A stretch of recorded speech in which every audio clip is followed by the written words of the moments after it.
సైలెంట్గా ఉన్నాడు, ఏమీ మాట్లాడలేకున్నాడు, పిల్లనాయాలనుకుంటున్నారా? మాస్ మాస్ ఆ రేంజ్లో ఉందన్నమాట. నేను సుమన్ శెట్టి గారి పర్ఫార్మెన్స్ అయితే మామూలుగా అయ్యలేదు. ఫస్ట్ లెవెల్ పర్ఫార్మెన్స్ ఇచ్చి పడేసాడు ఒక పక్కన. అంటే ఆయనతో పాటు నిఖితా గారు కూడా చాలా అంటే చాలా బాగా ఆడారనమాట. ఒక స్ట్రాటజీ యూస్ చేసుకొని 100% కరెక్ట్గా బ్లాక్స్ అన్ని పగిలయ్యా లేదా అని చెప్పి చూసుకున్న తర్వాతనే వాళ్ళు స్టార్ అయితే తీసుకోవడం జరిగింది.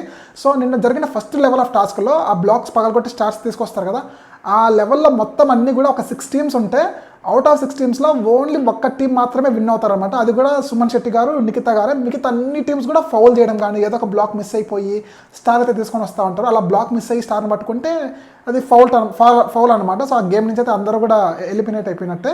సో మొత్తానికైతే ఇద్దరు మాత్రమే గెలుస్తారు నేను ఫస్ట్ లెవెల్ ఆఫ్ రౌండ్లో. సో వాళ్ళ సుమన్ శెట్టి గారు, నిఖితా గారు అని చెప్పారు కదా. సో వాళ్ళిద్దరు సెకండ్ రౌండ్కి అయితే ఎలిజిబుల్ అవుతారు.